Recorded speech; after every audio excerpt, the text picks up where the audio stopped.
gutangiza umwaka w'imikino muri iyi kipe ya Rayon Sport y'abagore. Ni ikipe yaduteranyirije hano muri uyu mugoroba. We are going to have a very short press conference, press brief, because tomorrow we are kicking off our season 2023-2024, where we are targeting to lift the trophy, because is our main target, is our main goal. Here on the panel we have the president of Rayon Sport, Jean-Fidèle Ouaezou. He is alongside the general director of SCOL, as well as the public relations officer of SCOL, at the same time new secretary general of Rayon Sport. Thank you very much for your time, your presence, and we are kicking off the press conference by having the welcome remarks from the Rayon Sport president, Jean-Fidèle Ouaezou. Thank you. Ngabo, Monsieur Eric, CEO of SCOR, Madame Myrienne, Public Relations Officer, SCOR, Axela, Umunyamabanga Nshingwabikorwa wa ekipe y'abari n'abategarugori ya Rayon Sport, banyakubahwa bakozi ba SCOR, bakozi ba Rayon Sport, abanyakubahwa banyamakuru bitangazamakuru bya leta n'itangazamakuru ryigenga, reka mbanze mbaha ikaze muri uyu mugoroba, muri iki gitaramo cyangwa se muri iki kirambi turimo tuganiriramo. Nagira ngo mwese mwiha amashyi kuko mwaje mwitabiriye ubutumire bwacu.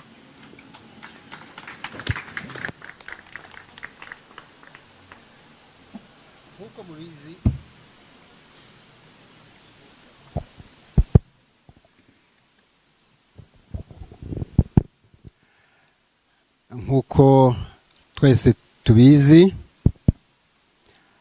umuryango wa Rayon Sport kugeza ubu ufite ekipe abiri, ekipe y'abagabo na ekipe y'abari n'abategarugori. Muri aka kanya rero twishimiye kuba turi hano kubera ekipe y'abari n'abategarugori.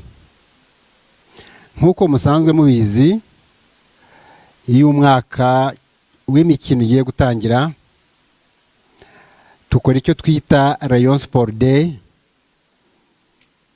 ku ekipe y'abagabo.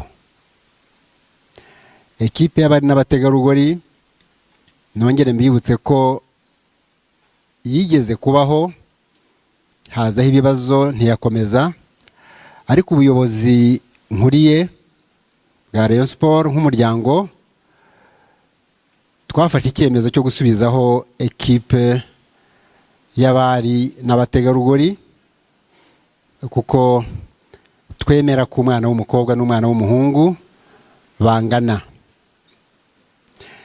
Ibyo nagira ngo mushimire umufatanyabikorwa SCOR kuko babidufashijemo. Nagira ngo abahari mubashimire cyane, mushimire SCOR ihagarariwe n'abayobozi bayo kugira ngo icyo gishoboke, kandi itazongera kuba nk'uko byagenze. SCOR twarafatanije, iradufasha, ekipe y'abari n'abategarugori tuyishyiraho umwaka ushize. Nsubiye inyuma gato, murabyibuka ko yatangiriye mu cyiciro cya kabiri nk'uko amategeko abiteganya. Murabyibuka ko yitwaye neza, ibyo simbisubiramo.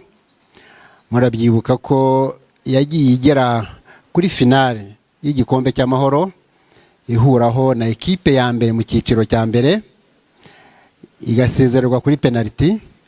Murabyibuka ko ku cyumweru gishize yageze kuri finale, cyangwa se yakinnye finale na ekipe ya mbere mu cyiciro cya mbere muri Super Cup ikatsindwa ku mukino wa nyuma. Ibyo byose ni ibyerekana ko ekipe y'abari n'abategarugori ya Rayon Sport yatangiye ifite imbaraga. Ubu turi mu cyiciro cya mbere. Ejo dufite match ya mbere ya shampiyona mu cyiciro cya mbere. Intego ya Rayon Sport mu bikorwa byose ikora, haba shampiyona y'abagabo, haba shampiyona y'abari n'abategarugori, ni ugutsinda. Njya nkunda kubabwira ngo ce qui mérite d'être fait mérite également d'être bien fait. Ibyo nzabisubiramo kuko ni principe y'ubuzima ngenderaho nubakiraho n'ubuyobozi bwanjye. Ntabwo dushyizeho ikipe yabaye n'abategarugori yo kubaho gusa, kubaho utariho. Ibyo ntabwo ari Rayon Sport. Tugiye mu cyiciro cya mbere. Ubu rero uyu mugoroba twagira ngo twakire abana b'abakobwa, tubereke abanyamakuru, tubereke le monde ya football mu Rwanda, tubashishikarize, tubereke ko turi kumwe, tubereke ko tubashyigikiye ubuyobozi bwa Rayon Sport, ubuyobozi bwa Skol, dushyigikiye abana bacu. Tubabwire ko football ni kariyeri, bashobora kubaho kubera football, bashobora kugera kure kubera football. Muri Rayon Sport umwana w'umukobwa tumufata nk'umwana w'umuhungu.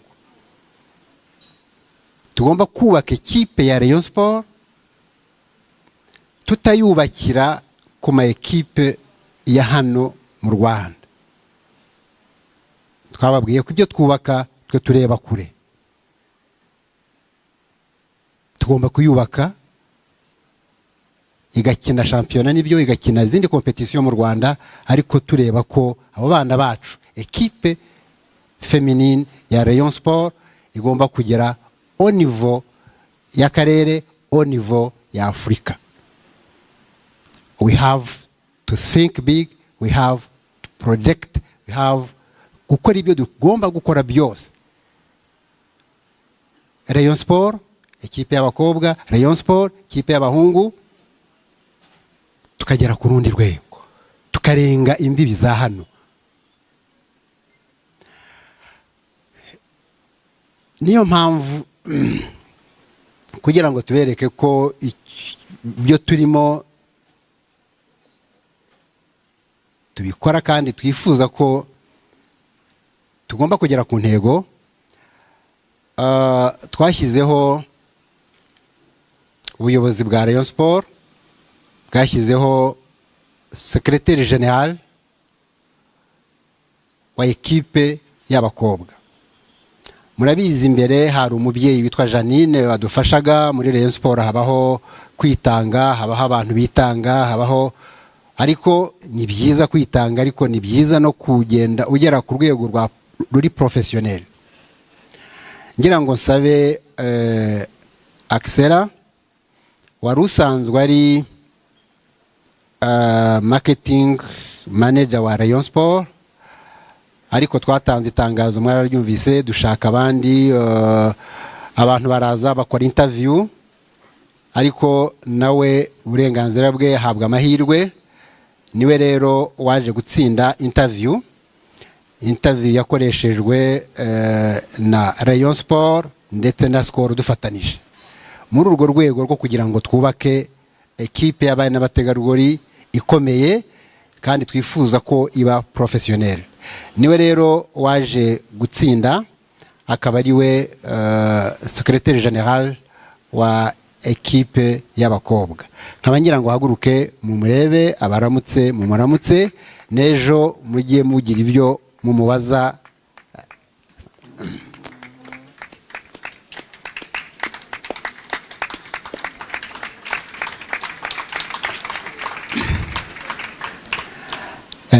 Axela niwe secrétaire général wa ekipe y'abari n'abategarugori ya Rayon Sport. Ubwo turashaka gushyiramo imbaraga, turashaka kwiyobora kinyamwuga, niyo mpamvu rero twamuhisemo cyangwa se yatsinze, akaba aruza kuva uyu munsi yatangiye akazi. Nkabangira ngo rero ntari ntinze cyane, uyu munsi turaza kubereka mu kanya kaza kuza abakinnyi ekipe y'abakobwa ya Rayon Sport izakoresha muri iyi saison. Ariko si bose, hari abo tugitegereje bazava mu mahanga. Tuzagenda tubababwira, dutegereje nka 2 cyangwa 3 bazaza, ubu bari mu ma ekipe nationale y'ibihugu byabo. Abo bazaza rero mu minsi iri imbere, ariko for time being turaba tuberetse abahari, ndetse tunabereke jezi, imyambaro tuzakinisha haba mu rugo haba twasuye, ndetse ni ya warm up. Mukanya abashinzwe protocole baraza kubidufasha. Nkaba nsoza iri jambo nongera gushimira Skol. Ndayishimira cyane kuko nkunze kubabwira ngo yes, there is a contract between Rayon Sport and Skol, but Skol ikora which is beyond even the contract. Ibyo irabikora bitari for Rayon Sport, irabikora kuri community y'abakunda umupira. Iyo wubatse ikibuga ntabwo gikinirwaho na Rayon Sport gusa, hakinirwaho n'abandi n'andi ma equipe bagitiza abandi. Ibi dukora, yes, it is for Rayon Sport because we have a contract between Rayon Sport and Skol, but other communities nabo babigiramo uruhare, barabiprofita. Ibyo rero as president wa Rayon Sport ndabishimira Skol cyane, kandi ndabizeza ko komite nyoboye tuzakomeza gufatanya na Skol kugira ngo twubake le football, twubake Rayon Sport, twubake ibishimisha abantu, kugira ngo tugende twubaka Rayon Sport. Hanyuma ndabashimiye, ubwo turaza gukomeza tuganire. Nagira ngo ndekeraho. Thank you Ngabo.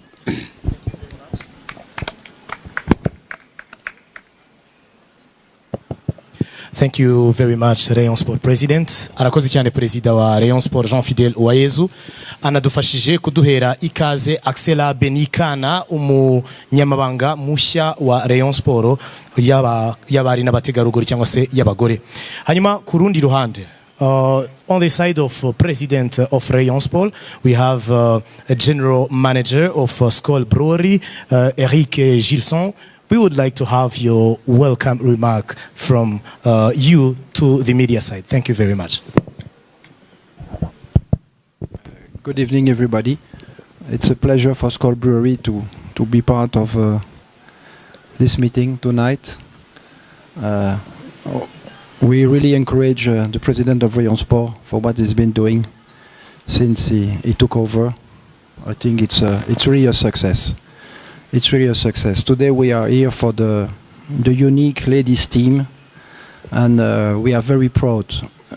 I'm very proud as the GM of Skol Breweries Limited to contribute to the gender equality and to the nation's development in the sport in Rwanda. So we'll do our best to make you happy, and we'll do our best to make it a great achievement.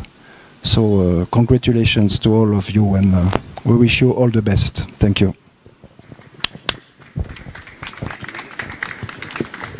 You already saw that on the panel we have for people.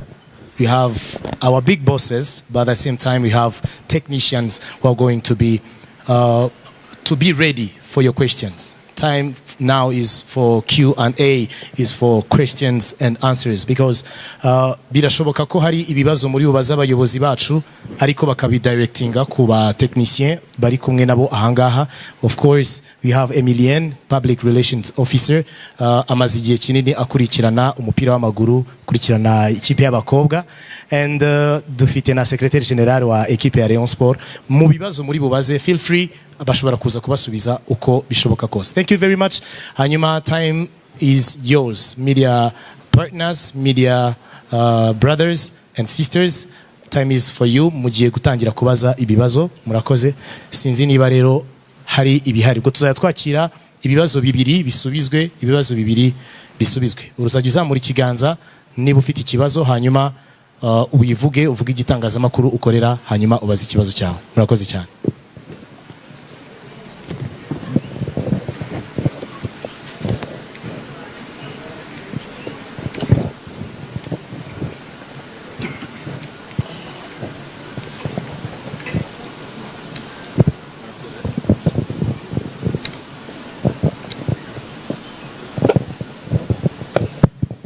Murakoze, nitwa Niyibizi Aime, ndi umunyamakuru wa Isibo TV na Fine FM. Ikibazo cya mbere mbaza ni ikipe y'abari n'abategarugori yabashije kwegukana igikombe umwaka ushize mu cyiciro cya kabiri. Ese isura yayo mwabonye bihagije? Hari upgrade mwakoze kuri ekipe? Impinduka zirimo zingana iki bigendanye na squad yari hari, cyane ko twabonye ko aho yagiye ikina n'amakipe mu cyiciro cya mbere byagiye bigaragaza ko igifiti ibyo kongeramo. Urugero nko kuri finale ya Super Coupe, finale igikombe cy'amahoro, ubwo muratubwira kuri inputs zirimo. Mwatubwiye ko hari abakinnyi bakiri mu nzira, cyane cyane bari muri equipe nationale, mu equipe nationale yabo, bo bazahagera ryari, cyane ko champion izatangira ku munsi w'ejo. Ese kukirebana n'ibyangombwa cyo kimeze gute? Ubwo muranatubwira no ku mukinnyi ikipe ya Rayon Sport namubonye mu bari hano, ariko hakirimo litige hagati ya Rayon Sport ndetse n'Inyemera. Murakoze cyane. Niba hari undi ufite ikibazo twacyakira, hanyuma bagatangira gusubiza. Ndabona basaba ko twasubiza hanyuma tukabona kubona ikindi. Arakoze Aime. Nabikomojeho, equipe y'abakobwa y'abana n'abategarugori ya Rayon Sport twayishyizeho umwaka ushize. Birumvikana yagombaga gutangirira muri deuxième division. Twatangiranye imbaraga zari zihari, ariko zitari mbi kuko mu cyiciro yarimo murabyibuka yitwaye neza, bituma biha uburenganzira bwo kujya mu cyiciro cya kabiri. Non, pardon, première division. Mu cyiciro twatanye mu cyiciro cya kabiri, tsaye mu cyiciro cya mbere, première division. Birumvikana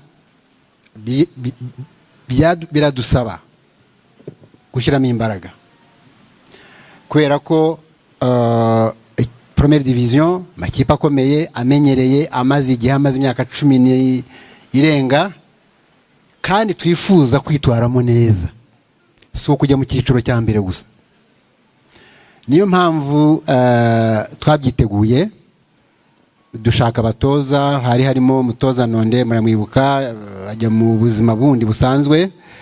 Dufata umutoza wari mu cyiciro, wari mu bagabo, twemera kumushyira mu cyiciro cy'abagore, ikipe y'abagore, kugira ngo tuyubake kurushaho. Ku ruhande rwa coaching staff, abakinnyi twashatse abandi, twaguze abandi, baraza muri shampiyona y'u Rwanda, ariko nkuko wabivuze dushaka no hanze. Ibyo byose byari kubaka ekipe iza guhangana mu cyiciro cya mbere, kuko uko tubizi, uko tubyumva, Rayon Sport ibi ya mbere, inkuru kuba Rayon Sport yaba ya mbere si inkuru nuko Rayon Sport itaba ya mbere. Naho rero turimo turwana. Abari hanze rero shampiyona izatangira ejo, nibyo. Abari muri equipe nationale z'ibihugu byabo bazazangira ngo match ziri mu matariki 10 zuku ngira ngo ntabwo n'amategeko ntabwo yemera ko wabuze umukinnyi gukina ekipe y'igihugu. Tuzakinisha abahari, ekipe irahari, mwarayibonye ejo bundi, turaba dutangiye shampiyona, ariko abo ngabo bazaza.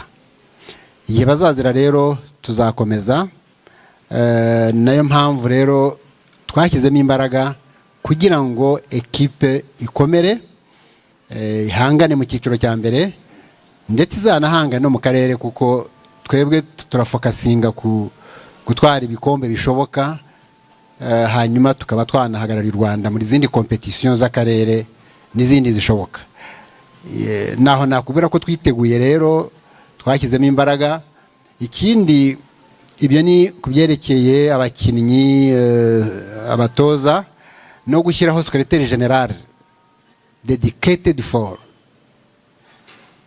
no kubaka ekipe, no kuba tuvuga tuti tugiye gutangira shampiyona, reka duhure abakinnyi bacu, duhure muri uyu mugoroba, tuganire moralma, babone ko bari considered, kandi turaza no kubaha message igihe kiraza kugera, tuganire nabo, bumve urugamba tugiyemo, bumve ko tugiye muri première division, bumve ko tugiye gukina. Ibi byose rero ni imyiteguro yo gutegura ekipe y'abakobwa kugira ngo izashobore guhangana.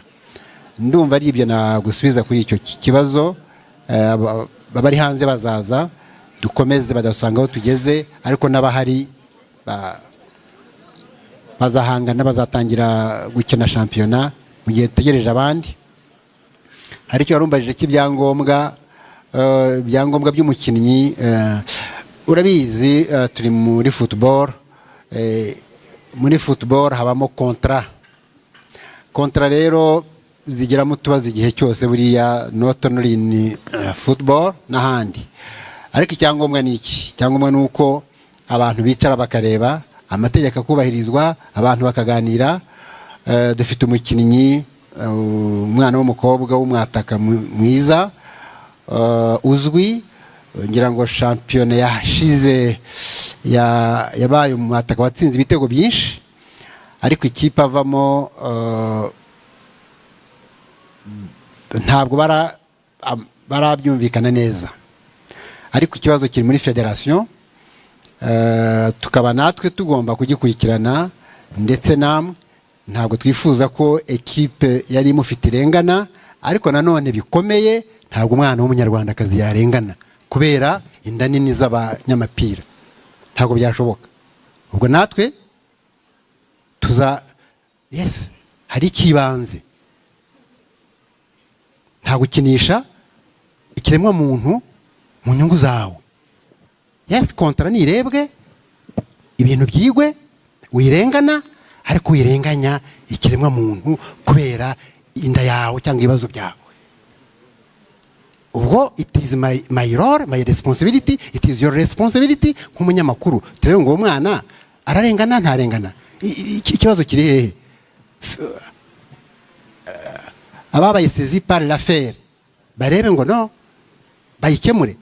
Wibuza umwana umwataka mwiza igihugu kigenderaho, umubuza amahirwe ye kubera utunyungu. Turimo turatsindwa 7, 10 na bingahe, wabuje abana gukina, urashaka miliyoni ni ibiki? Ariko c'est un droit le plus absolu. Ufite umwana, iyi mipira baragenda bakafata ibiremwa muntu bakabisinyisha amakontra mabi imyaka 5, bagashyiramo ibintu bibuza ikiremwa muntu kubaho.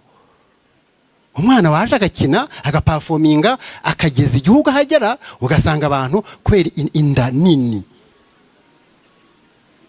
Tugomba kurwana urugamba, niba muri abanyamakuru beza, niba muri ijwi rya rubanda. Arahari, afite ikibazo, ntakina kubera iki? Ugiye kureba uko dosiye iteye. Ndi umunyamakuru wa RBA.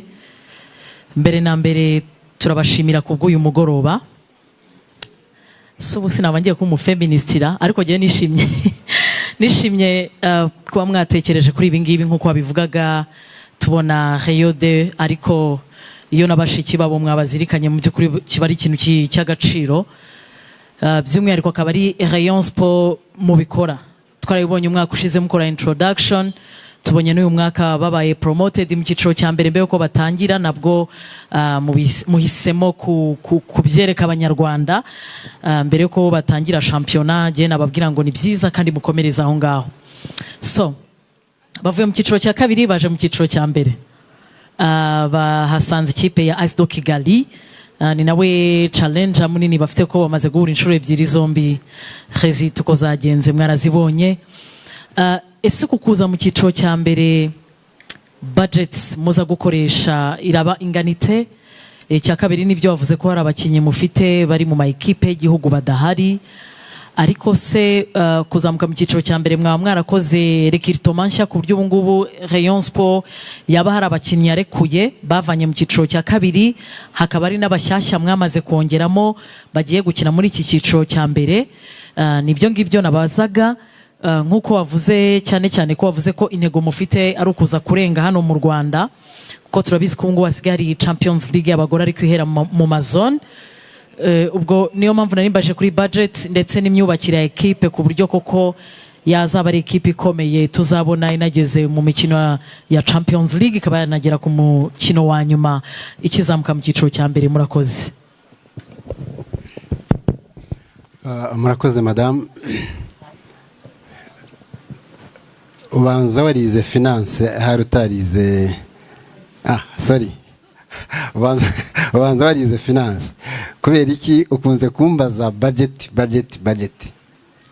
Nkakubwira ngo budget ya mbere ni ubushake, vouloir c'est pouvoir. Iki kiba nkigushubije bwa kabiri, vouloir c'est pouvoir. Ariko ndanakumva nibyo, banza warize finance koko ntabwo wakwishora mu kintu utagiteganyirije, and this is why we are sitting here with score. Kuko equipe irahenda, abakinnyi barahembwa, abakinnyi babona frais de recrutement, amafaranga, barambara, transport, ibyo byose bisaba amafaranga. Sinza kukubwira ngo budget twateguye ni miliyoni 320 n'iki, ariko amafaranga arahari. Wigira impungenge, ntabwo Rayon Sport y'abakobwa izazima, ahubwo izakomeza. Kubera iki? Turafatanya, turashaka n'abandi. Niyo mpamvu ushaka partners, ugashaka abo wambara mu gituza bakaguha amafaranga, ugashaka abagira neza bakunda football, ugashaka abifuza ko umwana w'umukobwa ku isi mu Rwanda atera imbere. Abo bose ni ikibazo cyo gutekereza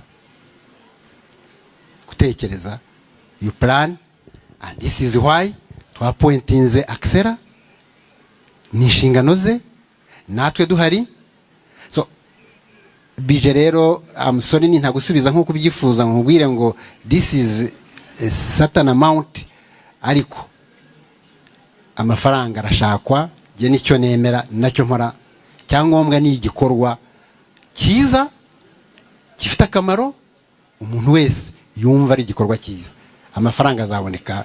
Nkunda kugusubiza ntyo so sorry, ariko tuzayashaka, nawe uzadufasha kuyashaka, nawe uzatuvuganira, n'undi azatuvuganira, ariko amafaranga azashakwa.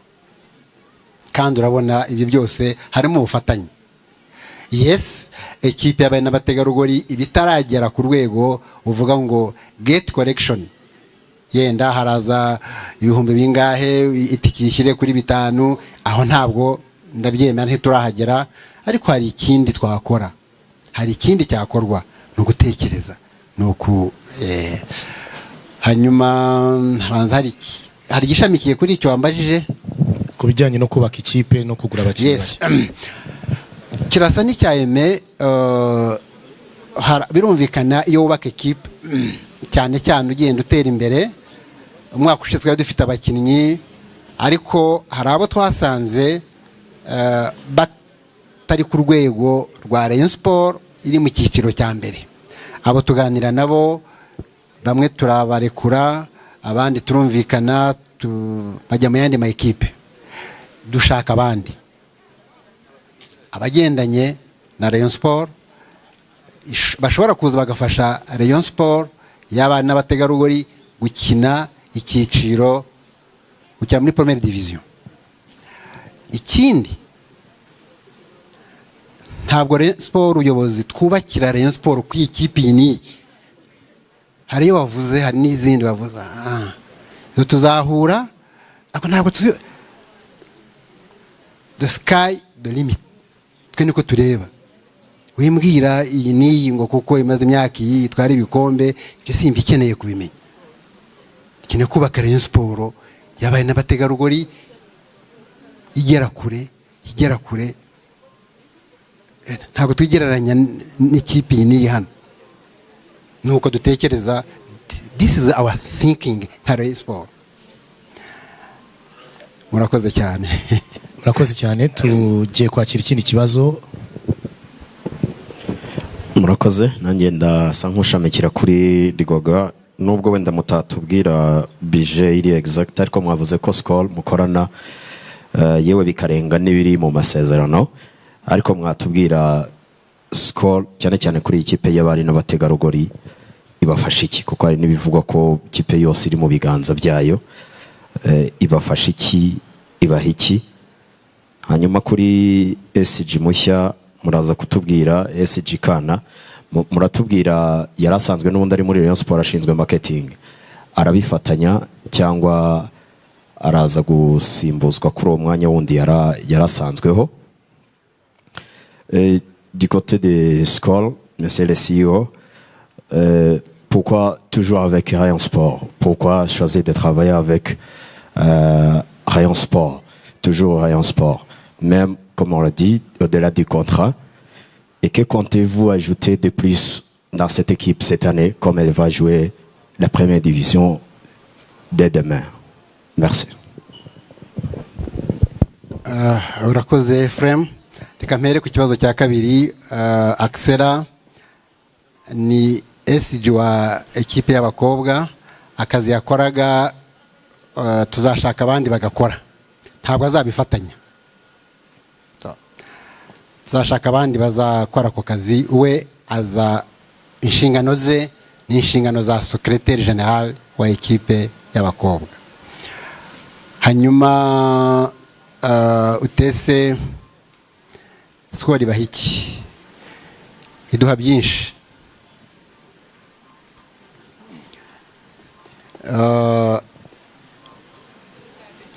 Reka simvuge d'ailleurs Skol na ekipe y'abakobwa, katuvuge association Rayon Sport na Skol. Iduha ikibuga, ikaduha infrastructure zose ubona ku kibuga, ikaduha amafaranga ashingiye muri kontra, ikaduha nandi atari muri kontra bitewe nuko twaganiriye, ikagira inshingano ziri muri kontra zo kugura imyenda, iduha byinshi. So hari reka mbivuge mu bintu byoroshye, kujya hari imikoranire myiza yo kuva kera, dukoranye imyaka 8 cyangwa imyaka igera mu 8 7 8, ariko ubu noneho relation cyangwa se ubufatanye buri hagati ya Rayon Sport, association Rayon Sport na Skol, navuga ngo amaso arabyibonera. Ni byinshi rero. Iyo Skol ikubakiye ikibuga cyiza muzi kitari muri kontra, ikaguha infrastructure ziri hariya, ibyo ntibiri muri kontra, iduha amafaranga ari muri kontra, idufasha muri event nk'izi ngizi, ni ikintu gikomeye. Icyangombwa si ukumenya umubare w'amafaranga, ni ukureba ibikorwa n'amaso ubwayo areba. Ibyo rero ni imikoranire myiza. Mperaho nsaba umuntu ukunda Rayon Sport wese, umufana wayo wese aho ari hose, kukonsoma ibinyobwa bya Skol, niko gutera inkunga kwa mbere ikipe ye.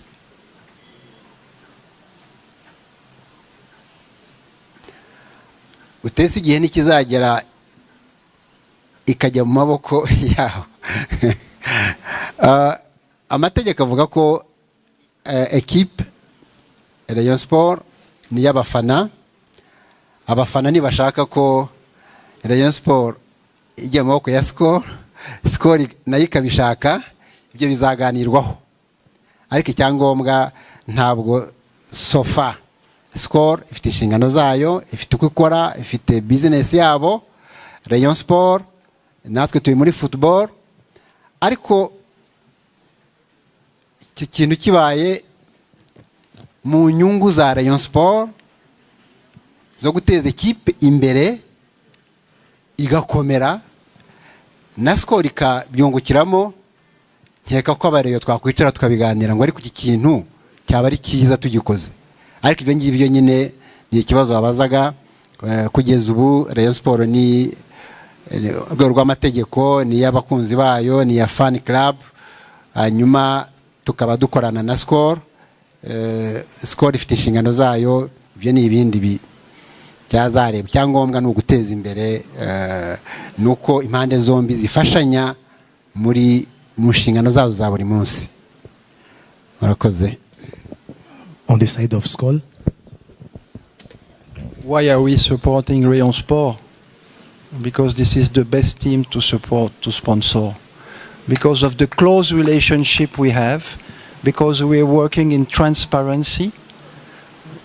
Rayon Sport is a very serious organization, and we are proud to work with them and with its president, Jean Fidel, because we trust him. And this is very important as a sponsor when you trust your partner. So I wish all the best to Rayon Sport, and we'll continue to support Rayon Sport because this is the right team to support. Thank you. Arakoze cyane Eric. Ariko Emilien amaze imyaka myinshi dukorana muri aka kazi ko supportinga cyangwa se gukora sponsorship kuri Rayon Sport. Emilien, wagira icyo wongera ahari? Urakoze. Wenda icyo nakongeraho ni wabajije ngo ese niki twongeyeho kuba equipe igiye kujya wenda muri division ya mbere, niki tuzabafasha kirenze icyo twari dusanzwe tubafasha. Ahangaha na vuga wenda nk'ibintu bibiri by'ingenzi. Nk'uko perezida yababwiye mu kanya, baraza kutwereka ikipe izakinira uyiseze igiye gutangira. Bavuze ko izatangira ejo, mwese murabizi. Ikintu rero cya mbere wenda twabafashije kugira ngo twese tubashe kugira ikipe y'abari n'abategarugori izabasha kujya muri division ya mbere igakina neza, tukagira umukino uryoshye twishimiye kandi igatsinda igatera imbere. Twashyize hamwe kugira ngo tubashe kubona abo bakinnyi bazakinira ikipe. Ikindi nuko twashyize hamwe nk'uko na perezida yabikomojeho kugira ngo tubone umuntu uzajya ukora imirimo ijyanye no guteza imbere ikipe, ibyo ikeneye. Mwahoze mubaza ibya budget, ariko nka management yose ari we SG mwabonye. Ibyo nabyo nibyo twashyize hamwe kugira ngo tubashe kugira ikipe ikomeye.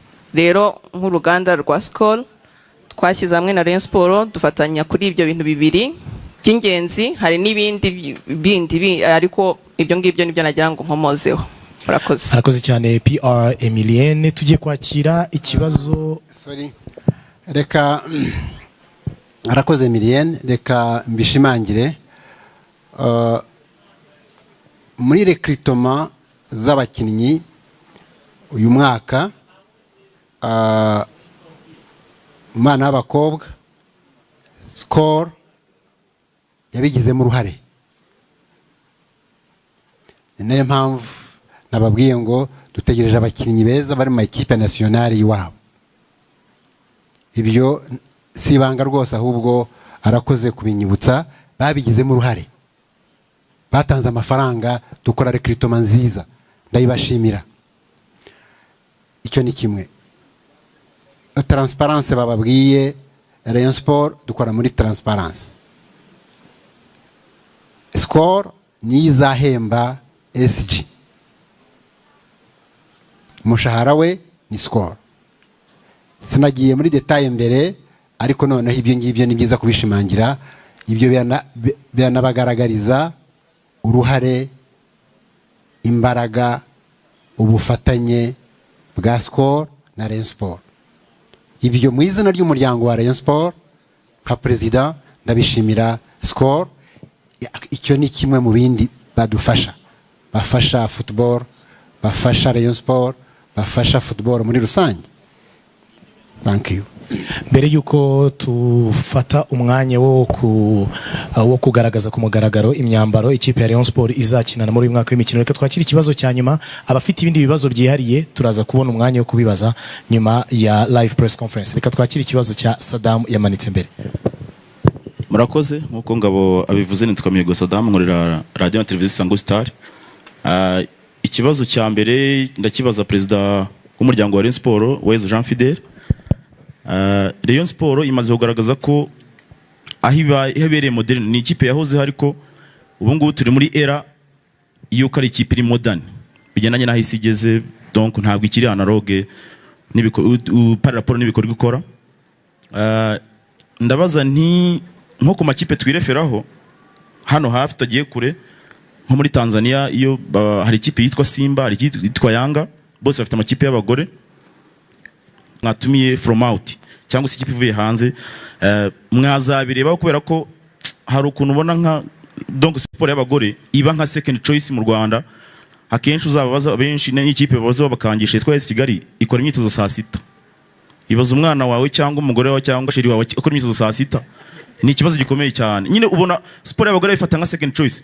Nge ni igitekerezo nabahaga, ese mubona byakunda niba Rayon Sport mutume wenda tuvuge arahirije gukina na Rayon Sport kuri Rayon Day, nta kuntu ya masaha mbere yuko abagabo bajyamo bagakina iyo projet mwayishyiramo ku buryo mwajya mvuga ati wenda dutumiye Kampala Queens bakaza bagakina nabo tukababona nabo bakarya iyo show. Ubona ari projet ishoboka? Ndabaza perezida wa Rayon Sport. Ikindi kibazo mfite kirajya kuri Chief Executive Officer wa Skol. Ndabona Emilienne namwongorera, ubwo reka mvuge mu Kinyarwanda akomeza mwongorera. Ndabaza ni Emilienne, ibintu ndavuga mu Kinyarwanda ukomeza umubwire nyine nk'uko uri kumwongorera, biraza kumfasha kuko Icyongereza mfite ijoro ntabwo kiri mpuzamahanga, kiri lokale cyane. Umbarize CEO uti ko mu Rwanda dufite ikibazo ko sport y'abagore iba nka second choice, muraza gukora iki ko Rayon Sport mwayiboostinze n'ubu ngubu, donc Skol imeze nk'umuvyeyi wa Rayon, umuvyeyi yakurekuye wagwa. Hari n'abantu batega Rayon Sport imitego ngo urabona ngo se ngo Skol ngo ibarekuye ngo ubundi bajya ngo basubira i Nyanza, bazajya se bajya kuza barakubwiye. Umbarize Chief Executive Officer, Rayon mwarayiboostinze, ni ikipe itinyitse mu karere ndetse no muri Afrika hano hose irazwi. Nigeze kujya ahantu batavuga Ikinyarwanda n'Icyongereza, nkajya nkoresha Google Translate, nkaba nese hari ikipe muzi yo mu Rwanda bakambwira Rayon, kandi ari abantu bakure nta na passport afite. Rayon y'abagore iraza nayo kuba boosted kuri level y'abagabo, muraza kubigenza mute kugira ngo ntituzabona icyo bita inegalite, nyine uburyo mufasha Rayon y'abagabo n'iy'abagore bwegerana n'ibyo byose byo kujya mukora Rayon Day bukabivanga byose, muraza kubigenza gute kugira ngo tuzabone icyo bita inegalite giturutse kuri Skol? Murakoze. Mbere yuko mustangira gusubiza, Thierry yari afite akabazo kanyuma tusorezaho. Murakoze, nitwa Thierry, nkorera televiziyo Rwanda. Kugira ngo muri mikoro binsabye kuvuga ko ngiye kubaza ku gihuha, reka ari nacyo mperaho. Perezida, hano hanze hari ukuntu wenda bishobora kuba byarukorosoro wabyukaga, ariko hari ukuntu abantu bavuga bati ikipe ya Rayon Sport y'abagore isa nk'aho ari ikipe y'ubuzima buri classe, bitewe nuko ubuzima bwo buhita bugwa muri Skol cyane, bikongera ko ngo reka mbivuge mu mazina yawo, umugore wa Thibaut nyiri Skol numva yuko ngo ari nka marene cyane ino kipe ngo ayikurikirana bya hafi ku buryo ari ekipe bavuga bati bishobora ko bizarenga ikaba bitewe nuko ifite marene iba hafi nayo ngo ari mu bantu basabye ko yabaho wenda basanga n'igitekerezo kirahari. Ibyo bintu byaba ari ukuri kuko bamwe bavuga ko ngo Tibo ngo ni pare wa Rayon Sport abagabo umugore akaba marene y'ikipe y'abagore ku buryo banavuga ko rwose mu by'ukuri nk'uko Saddam yaramaze kubivuga yuko bituma biba close cyane. Ariko reka mpite nashyiraho n'akabazo n'ubundi byose ni kimwe. Perezida, umwaka urashize Rayon Sport ihari y'abagore, hari impact tubona imaze gutanga kuri Rayon Sport yaba hanze business wise, ariko na Emery natubwire iminsi amaze muri ino Rayon Sport muri Skol nabwo Rayon Sport yahageraga. Iyo umuntu avuze Rayon Sport muri Skol bumva iki? Ubwo na Perezida iyo bavuze Skol muri Rayon Sport bumva iki ku buryo umuntu yumva neza icyo kintu kibahuje? Murakoze, mwatangira gusubiza tukagana ku musozo w'iyi session. Noneho ni ibibazo byinshi kubisubiza banafasha unyibutse icyambere cyabajijwe na icyambere cyabajijwe na Saddam. Yes. Okay. Kubijyanye na Rayon Sport Day. Reka ahubwo mbere yuko ngisubiza mvuge ngo reka nsaba imbabazi kuko ubundi Rayon Sport nk'umuryango icyo twagakoreye ekipe y'abahungu twakagikoreye n'abana b'abakobwa, ariko murabizi ko yatangiye umwaka ushize. Iyi ni intango no kuba twaje hano iyi swari ikaba Imana ishimwe, ariko ndakumara impungenge ko umwaka utaha ubu murabizi twagize akazi kenshi twitegura izi competition za Afrika, ntitwabona umwanya uhagije, ariko umwaka utaha tuzatumiza ekipe imwe mpuzamahanga, niba ari ekipe yo muri Tanzania nk'uko bavugaga Simba Queen, niba ari i Bugande, niba ari yahe, niba ari ni Burayi, ibizashoboka. Ariko ubutaha tuzabitegura habe match nk'uko tubikora ku bana ku bahungu. Icyo rero ubu nticyashobotse kuko ni intango turacyayubaka. Ubwo niyo mpamvu twanashyizeho wishinzwe umunsi ku munsi azabidutegurira, ariko icyo cyo tuzagikora. So abana b'abakobwa, abakinnyi bacu b'abakobwa bumve ko bitegure gukora. Nacyo kinakomeye cyane, bitegure gukora, bitegure kuba professional mu mutwe. Ibindi byo tuzagenda tubikora, aho nta kibazo gihari. So aho rero sorry, ubu twagize akazi kenshi, twari tugitangira, turacyarwana, kubaka niko bigenda. So icyo nagishubije. Ikindi kigendanye nacyo ngo ngisubize banza ari icya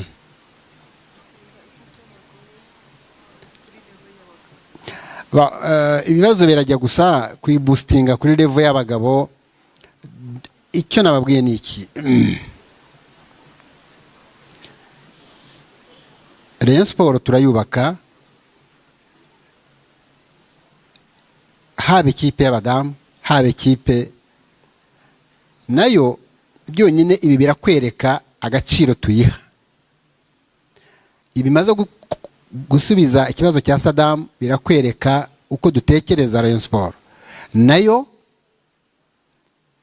turayubaka kugira ngo ibe kipe ikomeye mu karere. Thierry, njyamba direct ku bintu, amagambo yacu abanyarwanda baravuga. Hari kontra hagati ya Skol Rayon Sport, hari imikoranire hagati ya Rayon Sport na Skol.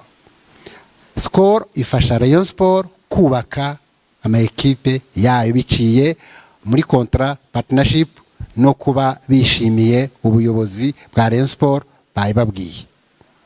Bintu bivuga umuntu makuru yo bavuga umuntu I don't like. So, il y a le contrat qui est là entre Skol et Rayon Sport. ibindi byo mu makaritsiye byo mu bantu bavuga no sawa.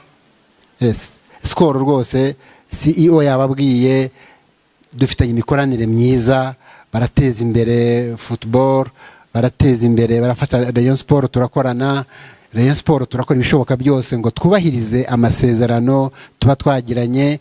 Donc c'est le contrat entre Rayon Sport et Skol. Ibindi ni amakuru yo muri karitsiye. Thank you.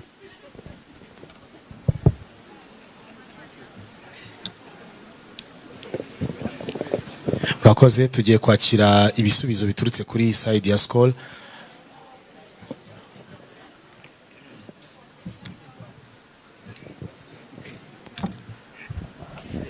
Emilian will be very happy to talk a little bit tonight.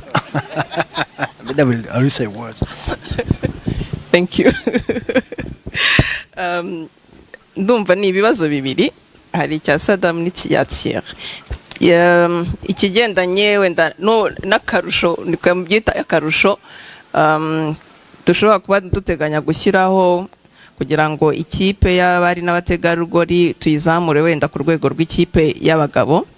Perezida bikomojeho nkuko mubizi, ikipe imaze yakinnye umwaka ushize muri deuxième division, ubu ngubu tugiye kwinjira muri division ya mbere. Hari ibyo twakoze, hari ibyo twababwiye n'ubu ngubu twakoze kugira ngo tuzabashe gukina muri iyo division ya mbere, ariko rero nanone dutegereje ko na ekipe nayo igira n'ikitwereka.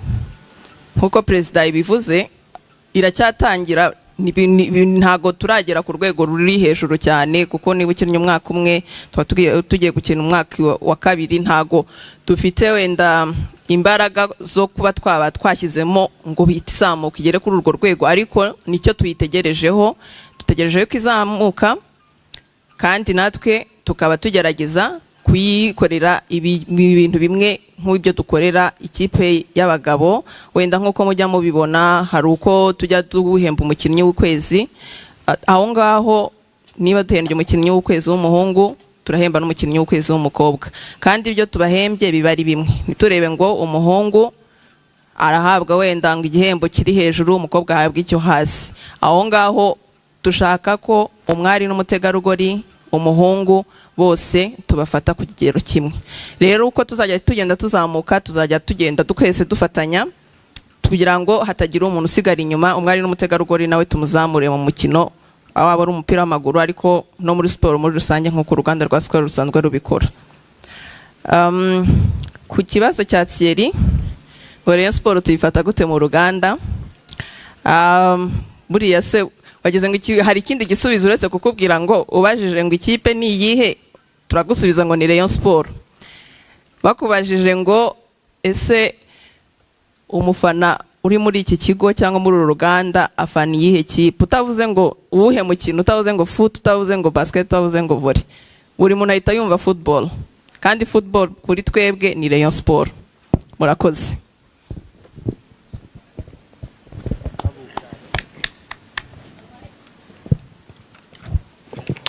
Murakoze cyane. Thank you very much. The next session, the next deal we're going to do is unveiling the jersey, the next season's jersey of Rayon Sport Women Football Club. And I would like to welcome Monsieur Eric and the president of Rayon Sport to come here and help us to unveil the jersey of Rayon Sport this season, Rayon Sport Women Football Club this season. Umuyobozi umwe arahagarara hano, undi ahagarare hano, hanyuma badufashe gukuraho iki gitambaro. Thank you very much. You will be standing right here.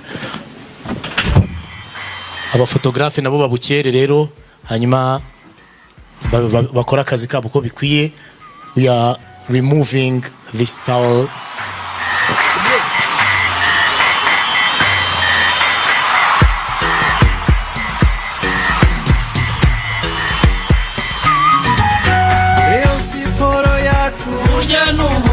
Ikipe y'aba abanyarwanda. Uyu ni umwambaro ikipe ya Rayon Sport izaserukana muri uyu mwaka w'imikino wa 2022 2023 wakozwe n'uruganda rwitwa Mafro. Murabona n'umwambaro mwiza cyane. Mu rugo ikipe ya Rayon Sport izaba iserukana umwenda w'ubururu, mu mikino twasohotse tuyaduserukana imyenda y'umweru, hanyuma iyi ni imyenda y'abanyezamu nayo murimo murayibona. Hanyuma nkuko mubibona hano harimo n'ibindi bikoresho byinshi, ntago badushyikirije iyi myenda yonyine. Hano hari ibikoresho byinshi by'ubwoko butandukanye ikipe ya Rayon Sport izabiserukana muri mwaka w'imikino. Turabashimiye cyane rero bayobozi, you can go back in your seats. Murakoze cyane, ibi nibyo byari byaduteranyirije ahangaha. Hanyuma bitewe n'uburyo umwanya wagiye, abakinnyi bagiye kwigira imbere, hanyuma dufate ifoto, buri umwe mu mwambaro we, buri umwe arafata jersey ye yigira imbere, ubundi baze hano dufata ifoto imwe igaragaza ko dutangije umwaka w'imikino mu ikipe ya Rayon Sport. Batera intambwe bihute.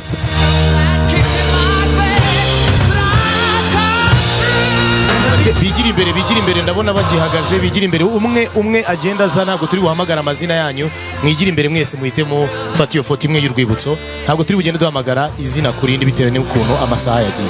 Twihute.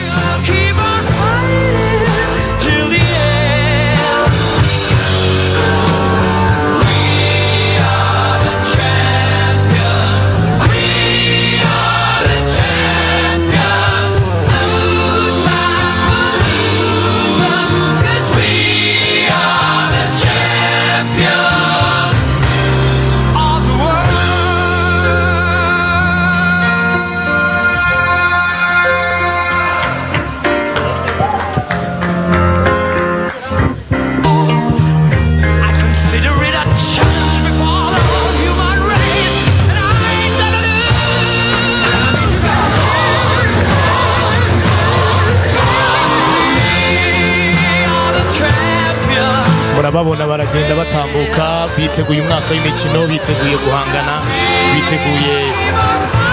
biteguye guhesha ibyishimo abakunzi b'ikipe ya Rayon Sport. Umwaka ushize barabikoze, batsinze ibitego magana.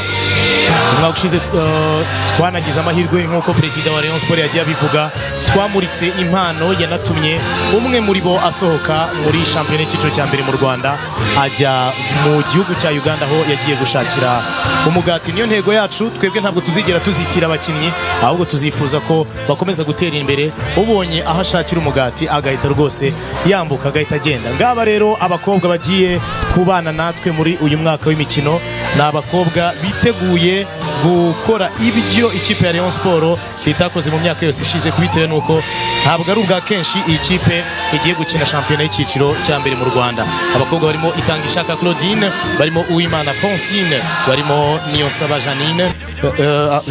Jeanne, harimo Uwase Andersen, harimo Mukeshimana Jeannette, Mukantaraganira Joseline, Araza Joseline, Uwanyirigira Sifa, Iradukunda Valentine, Niyonkuru Chance, Umuhoza Angelique, Kalimba Alice, Uwamariya Diane, Mukeshimana Dorothée, Gikundiro Scholastique, Umuhoza Pascaline, Ochieng Judith, Uwamahoro Ruth, Uwitonze Nyirarukundo, Jamila Abimana, Uwiringiyimana Rosine, Kankindi Fatuma, Kantono Priscilla ndetse na Muka Ndayisenga Janine. Abangaba nibo bakinnyi b'ikipe ya Rayon Sport muri uyu mwaka w'imikino. Ubwo tugiye gufata ifoto y'urwibutso tugane ku musozo wa event yari dutegereje ahangaha muri rusange. Ngaba rero abakobwa bose tuzaba turi kumwe muri uyu mwaka w'imikino. Ladies and gentlemen, here is our team, here is our club,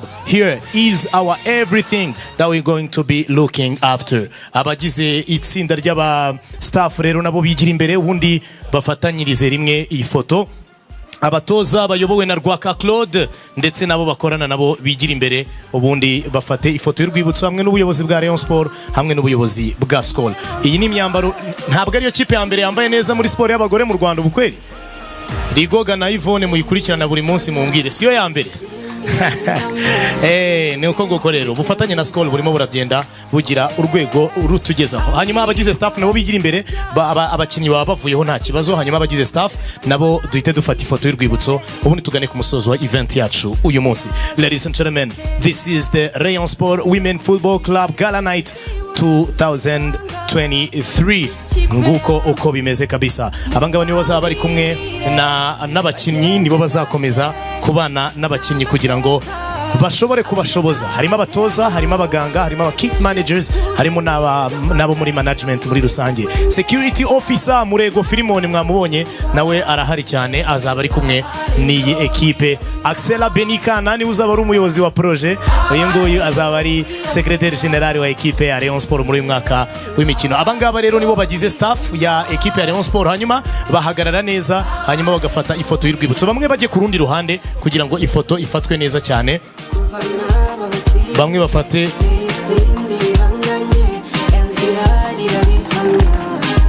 kugira ngo dufate ifoto twihangane. Uyu nguyu bamwita Delphine w'umufotografe w'iyi ekipe, ari tayari cyane nawe rwose kugira ngo ifoto ifatwe neza cyane.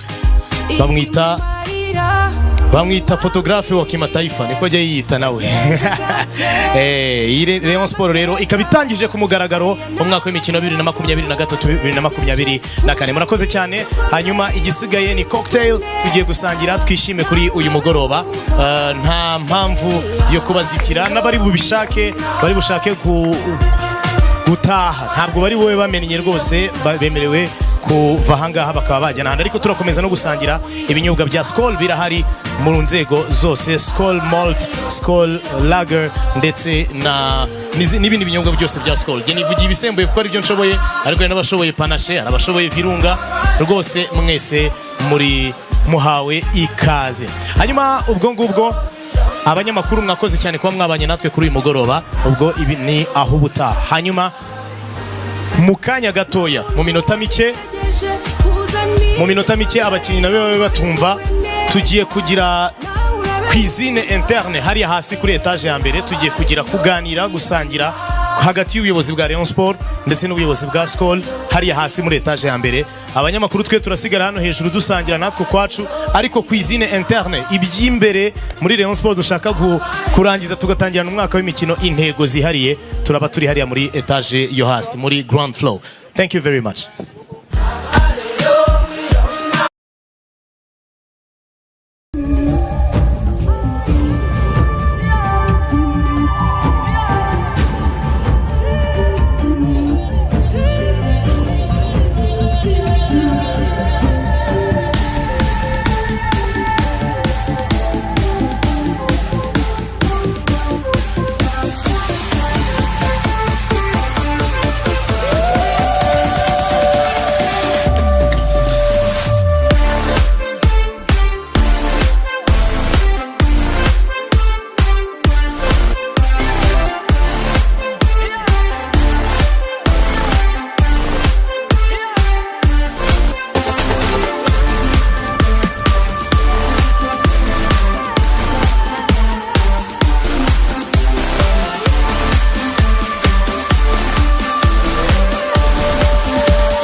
What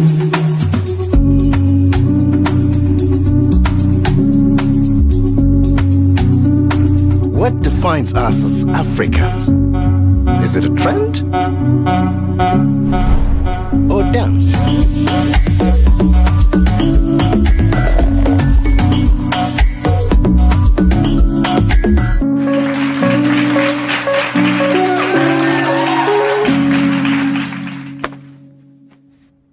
Is it style? Or fashion?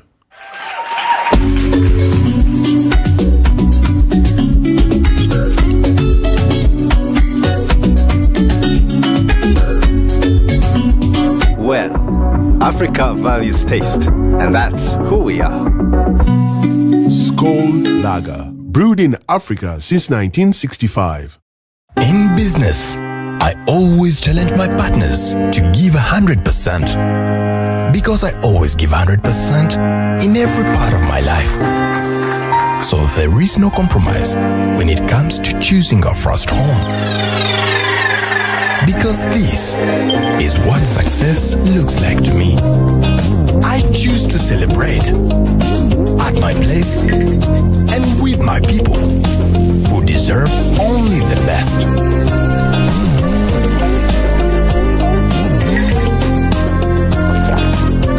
I always go for the 100% in my life. Skol, 100% natural malt.